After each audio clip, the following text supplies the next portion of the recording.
Good morning, Dude Bros. How are we doing? It's good to see everybody in here. Let's welcome everybody in. This is Sports Ball Talk. This is your pregame show. We like to touch on the couple games we want to talk about, but this is championship week, and we've already had a couple good ones. Due to some technical errors, I am flying solo today, so it probably won't be quite as long of a segment, but we're still going to try to touch on these games. Want to go ahead and roll right into it. Watched most of this one last night. Kennesaw State at Jack State. It was a defensive battle, straight defensive battle the entirety of the game. Jacksonville State didn't even get back into it until late in the fourth quarter. But Kennesaw State, they overpowered them. They kept them shut out for most of the game. Their defense was all over it. It was quite a showing. Kennesaw did take it 19-15, so that was a good thing to see. Just for if you like watching good defensive games, that was good. I actually picked Jack State to take this. I really like Coach Kelly, the QB Creel, but man, they got outdone. So what can you do? Kennesaw State wins it, and honestly, shocked me. So it was good to see good football. I like defensive games, but Jack State just couldn't get it done, man. But moving on into the next one here, this I thought was going to be more of a beatdown. This was actually probably my favorite game to watch last night. Trojans were pretty much left for dead in this game. Nobody really gave them a lot of a shot. The gap was 22.5 when I made these graphics up, and the over-under is 47.5. The Trojans stayed in this game the entire time. They didn't let anybody bully them. They obviously got outdone, and that fourth quarter fumble by the QB was just kind of paramount. So it kind of shut it out for them. That's why the score was a little bit worse at the end than probably the game should have reflected. But defensive fumble, picked it up and ran it back in. That finished it off at 31 or 34, excuse me. But yeah, Trojans just couldn't get it done. 14-31 at the end there, and JMU wins again. So they just keep on rolling. They have the best quarterback in the entire conference. I mean, the QB Barnett, he did okay. He did his job, but the Sun Belt Player of the Year, Knight, had 212 rushing yards. If you've got a running back doing that against your defense, it's going to be a long, tough haul. I don't really care who you're playing against. But, I was hoping to see the score a little bit closer and it not look so bad on paper. But like I said, Troy hung in as long as they could, but JMU they overpowered them at the end. And that's what you get. These championship games can go one way or the other. But, yeah, JMU definitely outshined them. This next one was kind of wonky, man. North Texas was never really in this game. I watched most of it. I was back and forth between this and the JMU game for a while. But Tulane just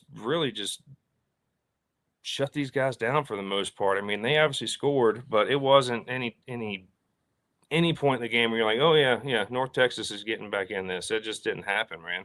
The game ended 21-34. Tulane obviously won, and, they tried to make a push at the end.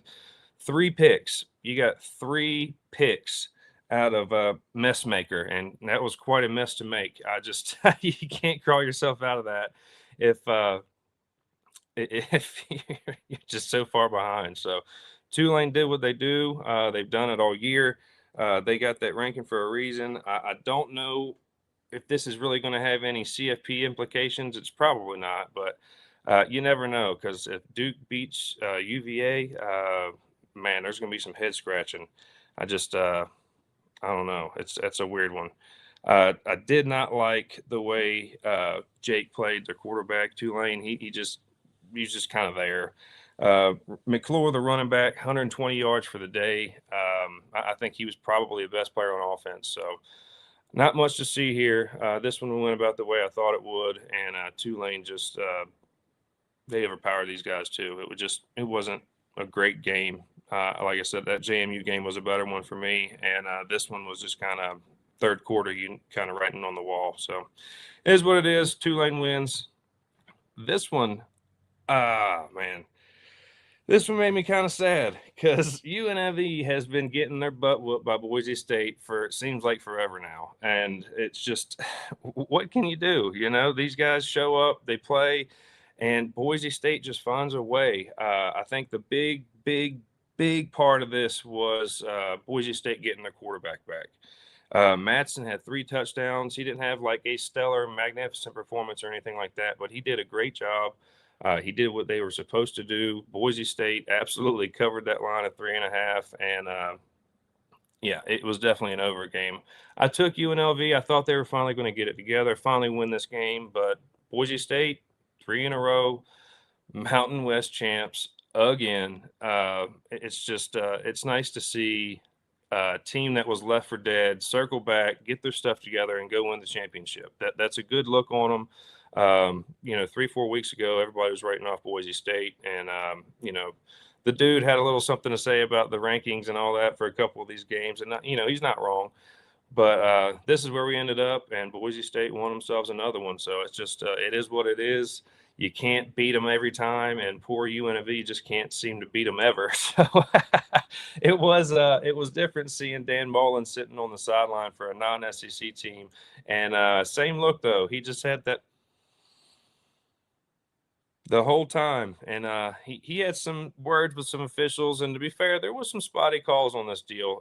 They let the boys play for the most part, but there was some you guys know what I'm talking about. If you watch this game, you saw that crap. So the score wasn't really indicative of the game. I do feel like Boise State had them at arm's length throughout, but at one point this was a 7-point game. I think it was 21 to 28 or 14 to 21, and they brought it right back around. They tried, it looked like they had a chance to fight their way back into this thing, but Boise State just started to widen that gap, and by the fourth quarter, that was the end of that. So it is what it is. You can't get them every time, but Boise State seems to keep winning. That's 3 in a row. Good for them. Good for that program. It's a good look on them. So congratulations, Boise State. Nice to three-peat. That doesn't happen very often. Good job, guys. Now into the games that haven't happened yet. I don't like BYU this year. I do like their program. I've talked crap about them here and there. They haven't really shown me that they're a CFP team. I feel like if they do get to the playoff, they'll be the one that gets knocked off immediately. Texas Tech, on the other hand, I feel like absolutely deserves everything they've got this year. Texas Tech is a phenomenal program. I love their program this year. They've spent a ton of money. Their defense is off the charts. I like their quarterback, Morton. I just think they're doing a good job all around. Special teams, defense, offense, everything is chiming for these guys. I think that spread is justified. I don't think Texas Tech is going to cover 13.5 points. I think BYU is going to find a way to stick around this whole game. I think that might involve a little bit of slip up from Texas Tech. I think there might be a pick or a fumble, something like that. There's going to be a possession stolen, which is why this is going to be a closer game than everybody else is thinking. Now, I do think Texas Tech wins. I think Texas Tech absolutely wins. And maybe most of this part of this game, you're going to think, oh, there's no way BYU can win it. But I see this as being one where they're going to scratch their way back in. It'll be right there at the fourth quarter. And when it's all said and done, I think Texas Tech wins by about 10 points. I do think that over-under is a little bit low. So I think we're going in an over game. But it's Texas Tech for me. I like these guys. I feel like they've been playing really good football. Them being number 5 is right there for me. I think they are absolutely a top 10 team. When they get in the playoff, they can make some teams suffer. They match up well against just about everybody. They got big bodies on the line, both sides of the ball, and they got speed in the back end. I don't see a lot of teams that are going to come in and be able to just completely shut down or shut up Texas Tech. I don't see it happening. BYU, on the other hand, has shown chinks in their armor. I just don't think they have the firepower to come in to Texas AT&T Stadium. My Cowboys. You see that? Yeah. Might like them a little bit too. But yeah, AT&T is a fun place to play, but it is a big place to play. And I think it being right down the street from Texas Tech, it's basically a home game for them. And yeah, they're going to be ready. I think they stomp BYU out. But like I said, BYU will scratch back in the fourth quarter to make it close, but I just don't see any scenario where BYU wins this game. It's just, I don't see it. So I don't have a lot of skin in the game for the next one. The Miami RedHawks going to play the Western Michigan Broncos. There's not a lot of spread on this one. It was 2.5 points when I made my charts here. It's 43.5 over under. I think Western Michigan goes in and wins this one. The Broncos have played good football. I do think these teams match up really well. I haven't seen a lot out of the RedHawks this year to say one way or another if they can come out here and actually compete, but I think they will. I think it'll be a close game, but I think Western Michigan definitely covers. I think it's going to be 7 to 10 point victory, and if they don't, if they mess around, it might end up like that JMU score. But I think the over under is low too. I think this is going over. I think they score at least 51 points here, just because both these offenses are, I won't say overpowering or formidable or anything like that, but I think they match up well against each other's defenses, and it should be a good game. But there's no telling. Now the next one, I do have a lot of skin in the game on this one. It's just Roll Tide. You see, I wore my Roll Tide hat today, even with try not to be too biased. We try not to be the SEC homers down here at Sports Ball Talk, but I can't help it. I watched Bama, their season from the loss to FSU, which was absolutely embarrassing, to watching that team progress, watching Ty Simpson just take those steps every week. Now, to be fair, I've mentioned it in the past couple of shows, he absolutely plateaued. But his plateau's in a really good place. He plays really good football. I think he's a really good quarterback. I don't think he's ever been the reason solely that we've lost either one of the two games. The first one, obviously, might lean into him a little more. It was his first big start, big program, opening day, the whole deal. But he really bounced back after that. Gunnar Stockton, same kind of thing. I think at this point, Gunnar Stockton is probably the more consistent quarterback.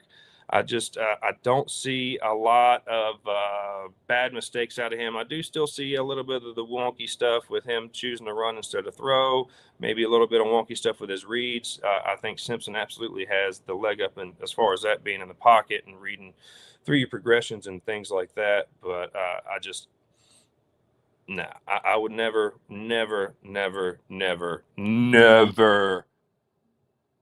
vote against Alabama. I just no.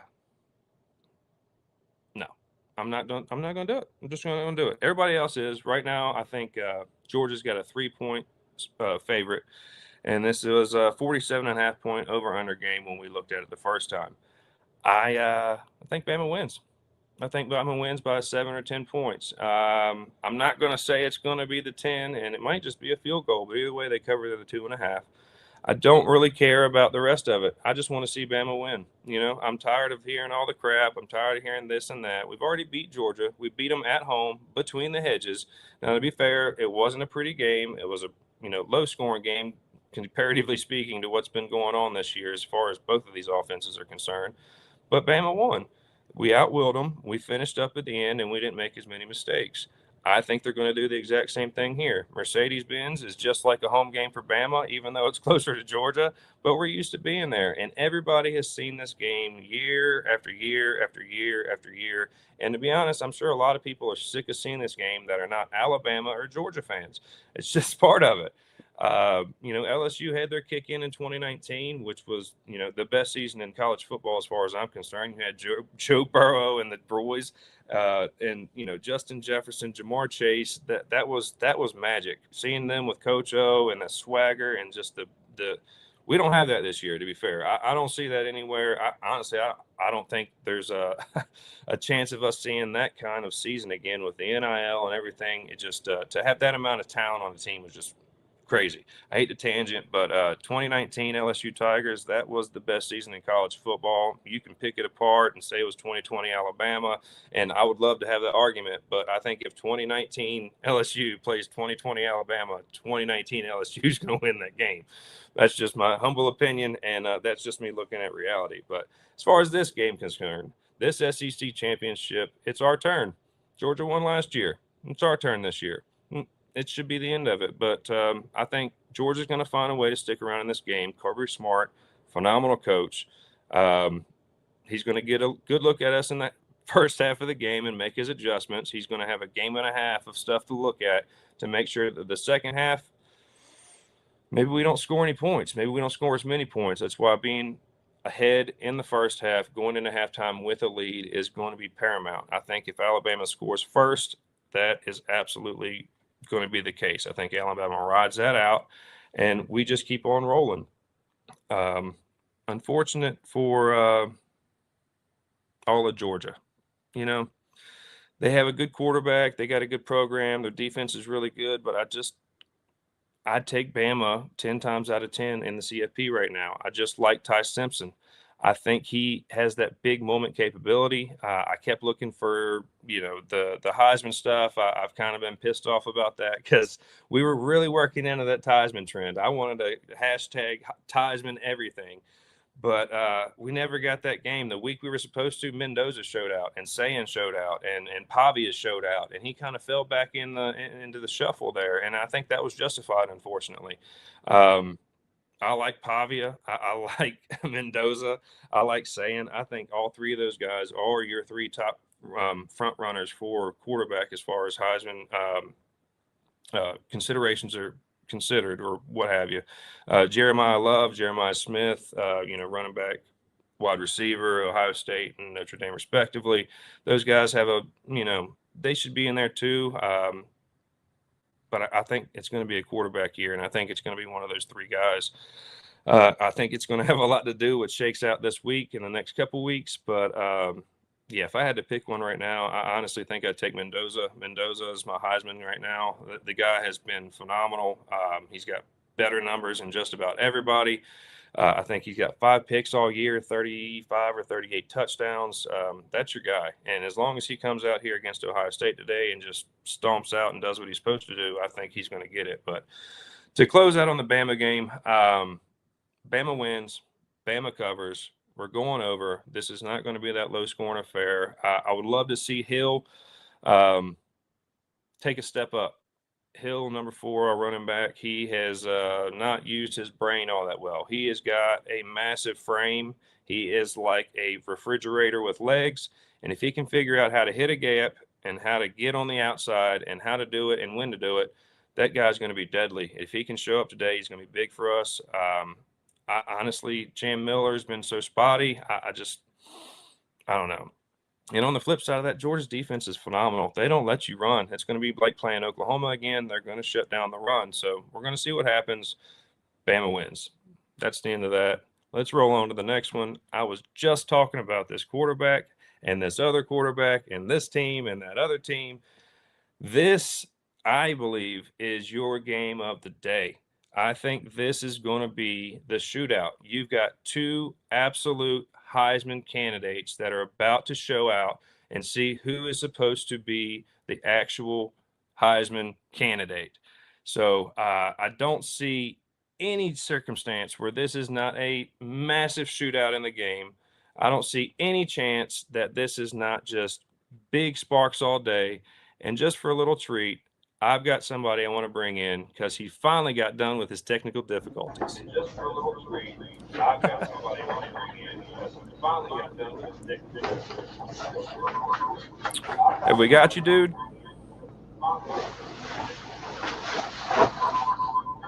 Have we got you, dude?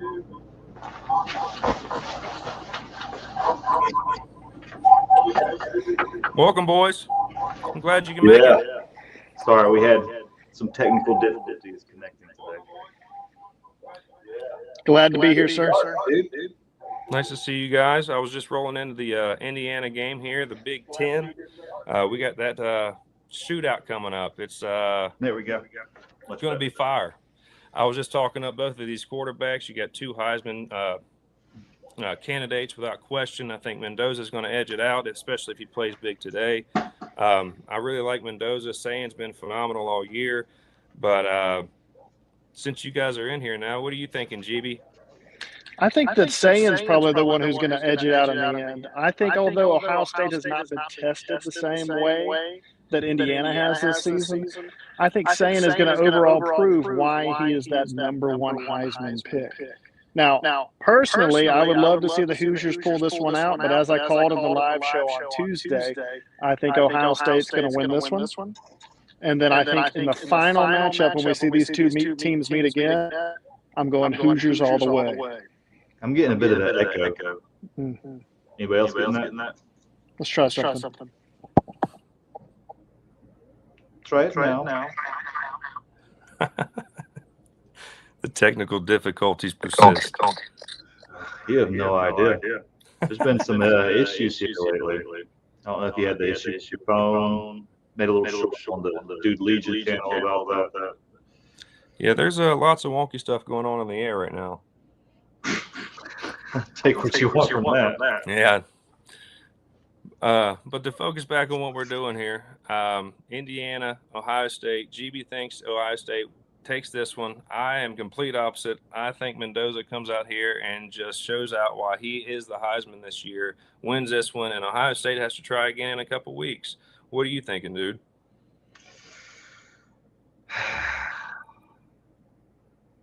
What am I thinking? Or what do I want? No. What are you thinking? I'm thinking that each team only gets to win once. And it's just a matter of who wins now and who wins later. Yeah, GB really touched on that. And unfortunately, I think you're right. If Ohio State doesn't win this one, I don't think they would lose twice to Indiana just because they've got a good coach and they know how to game plan. They see what you did, and they're not going to let that happen again. So I do want Indiana to win both games. I've been high on them all year. I've been, you can call bromance whatever you want to, but Cignetti is a hell of a coach. I love what he's doing there. He has had a great story. Yeah, just watching that whole thing, Indiana just had their best season of the entirety since it's been chartered. That's the best football season they've ever had by every account, numbers, record, attendance, money in the program, people watching, people in the stands, people coming to the game, merchandise. They have absolutely turned that program around. Ohio State, on the other hand, they've always been Ohio State. Since I was born, slapped on the ass, Ohio State has always been relevant. They've always been in the talk. Every few years, they've got a championship team. That has not been in Indiana. They've never been relevant. Last year was the closest they got to being relevant. So I want to see the Cinderella stuff here. Now, I want them to lose to Alabama whenever that comes up, but right now, I want this Cinderella story to keep going. I want them to keep winning. I want them to go deep in the playoff. I want them to lose to Alabama so we can win the championship. But that's just me being greedy. I think that Indiana I think they're the best team in the country. And today we're going to see if I'm right or if I'm wrong. Now, as far as picks are concerned, GB's already made his. Dude, what about you? Well, you can hear me, right? Oh, yeah. All right, just making sure. For this game entirely, as much as I would like Indiana to come out, I think Ohio State squeaks this one by. That's after a week or so of heavy meditating, watching some film, seeing how it plays out. Now, the Hoosiers win in the end. And we're sticking to that. I like that. I'll concede to that. If they lose today, that will be my silver lining that they will not lose to Ohio State again. I'm just sick of seeing Ohio State win. It's time for them to get on the back burner for a few years. I just hate that this season is the best Buckeye team I've seen in a long time, and the most deserving team I've seen in a long time. Yeah. What about you, GB? You think they're the best team yet? I don't want them to be. I really had Texas A&M pegged to be the number one team in the nation, but truly, after the South Carolina performance and then definitive loss to Texas, I think that they're not the same team. Yeah. And ultimately, when you have a college football playoff like this, you've got these teams beating the living snot out of each other. I hate we didn't get to comment on the Georgia-Alabama matchup, but two teams that will be as battered and beaten as possible going into this playoff. It doesn't really seem justified. You'd almost wish that maybe the selection process would have started a few weeks earlier. Yeah. We've lost audio on you, dude. Yeah. Brian, mute your mic or unplug it real quick. That's the feedback's coming through yours. That's what I was testing. Is this better? Test. Yeah, I got it. Test. I got it. Oh.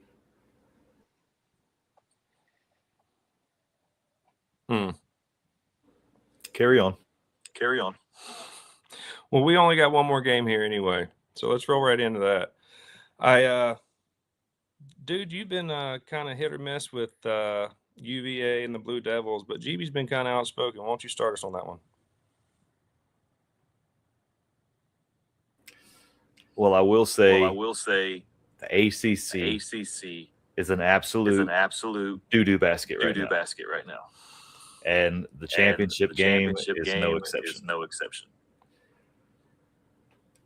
As much as I really want Duke to pull this out, I think Virginia has to win for any kind of logical sense to apply.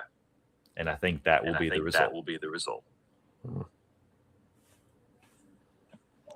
Yeah, I really like UVA here. I like their quarterback. He's been basically everywhere in the country this year, or the past few years. He went to Oklahoma, went to TCU, went to UNT, and, he finally showed up in UVA, and he's done a hell of a job. I think he's a 6-year senior at this point, playing his last year.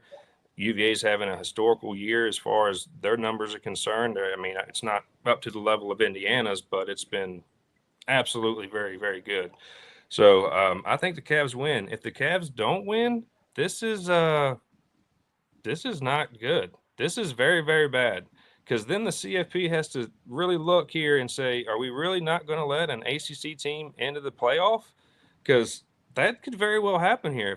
If the Duke Blue Devils find a way to stomp out UVA or even squeak out a win by a point or two, this is going to be weird, because I can't remember a time we haven't had an ACC representative in the playoff and, at least be in the talks for Right. This is that game for us. And as far as implications, I think this is absolutely the game that is going to have the most implications on what's going to happen in the CFP.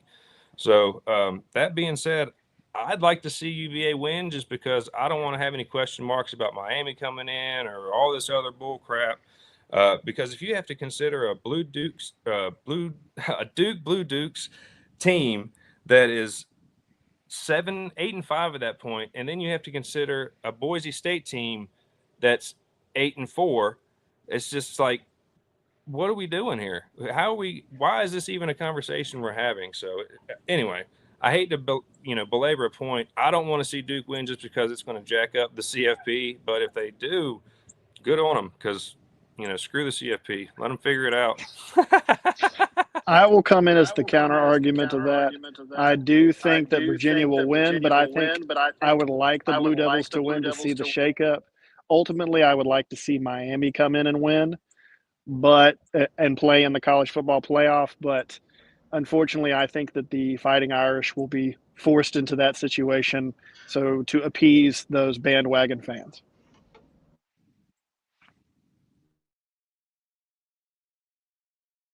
Whoops, unmute. I think the big issue that everybody has is exactly what you said. And I think at this point it's glaringly obvious, and maybe Diego's campaigning will result in us having a larger playoff expansion, and not this year. I don't think that's possible, but in the future coming out, then that settles a lot more questions where it becomes, hey, if you have 8 wins, you're pretty much going to the playoffs. But then, of course, we'll start having the arguments over, well, this 6-win team deserves to be there because I I don't know. Maybe we integrate it where each conference champion absolutely gets into the playoffs, but the first round of the playoffs are the conference championships. Mm. And if that's the case, hey, Irish, join a conference. It's been 70 years. Just saying.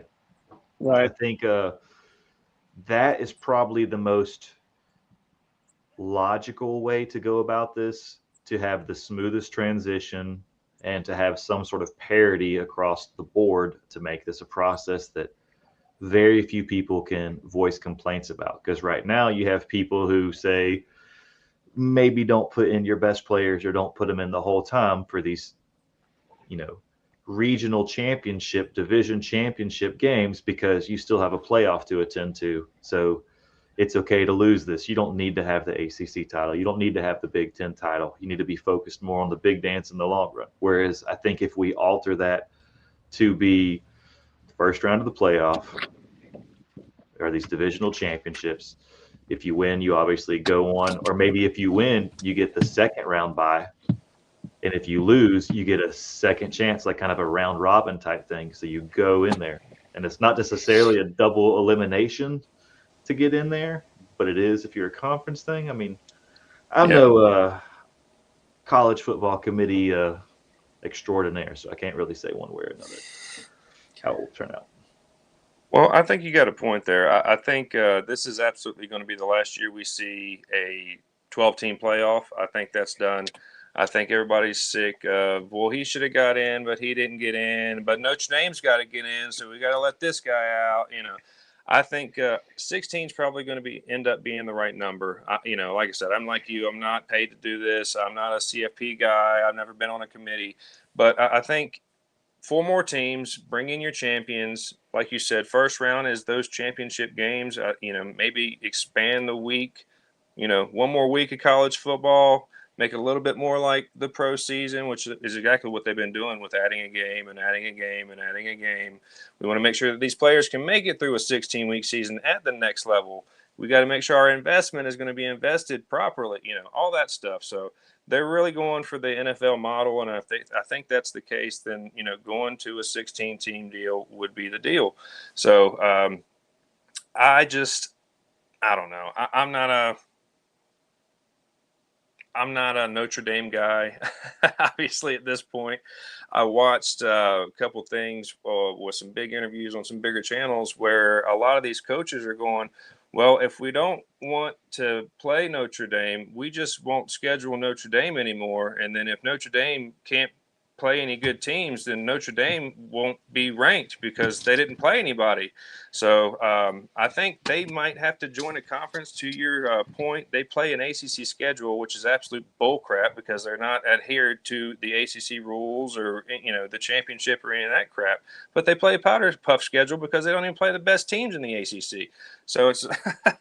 I think you're bringing up a good argument too, because what you're noticing is teams that have the lighter schedules are getting into the playoff over teams, like you could say in the SEC, that literally spend an entire season of upper tier echelon programs beating each other up senseless. So a team like Texas, a team like Vanderbilt doesn't get the opportunity to play in a college football playoff, where clearly their programs are leagues above those non-top 5 tier schools. Now, I think that will incline more programs to schedule it, say, like Ohio State, who does not have a tougher schedule. Although they did have a matchup with Texas, but I think if you play that game again, it has a different outcome.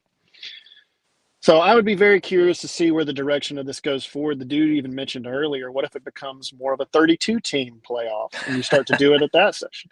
But when you open up the door, when you open up the door to 16, what's not to say 20, 24, and move all the way up to 32?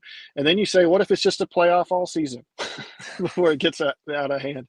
So the door's already been opened, and I don't think it's going to ever close. I think we're just going to continue to get expansions and people being unsettled. There has to be a line that's drawn at some point where you say, no, this is definitively what we're going to do. This is the committee that does it. And hopefully it'll be Josh Pate that'll be running it all at that point, and we'll get to enjoy the eventual outcome because of it. Yeah, I'm glad you mentioned Josh Pate there. I think that what started out as a running joke of him becoming the football commissioner, I think there's enough momentum behind him that we very realistically could see as early as 2027 some conference realignments, a new playoff system, and perhaps Mr. Pate State running the big show and hopefully having a more fair and still more entertaining and engaging product. Agreed. Well, we'll see. Like I said, going back into the picks to full circle this thing, I think UVA wins. I think UVA covers. And I think we're in an under game because I don't think the Blue Devils are going to score that many points. Final verdicts? Excited about football. Can't wait to see how Texas Tech handles BYU if BYU can keep them from covering. Not necessarily a verdict, more of a statement on last night's games. Tulane did what they needed to do. And, of course, James Madison showed out. I don't think the score reflected accurately the performance that they put out in terms of dominating. And out of the potential team that could get that slot, I would say I would go with JMU over Tulane handedly. Mm-hmm. But unfortunately, I don't think that's how it's going to shake out. One can hope. One can hope.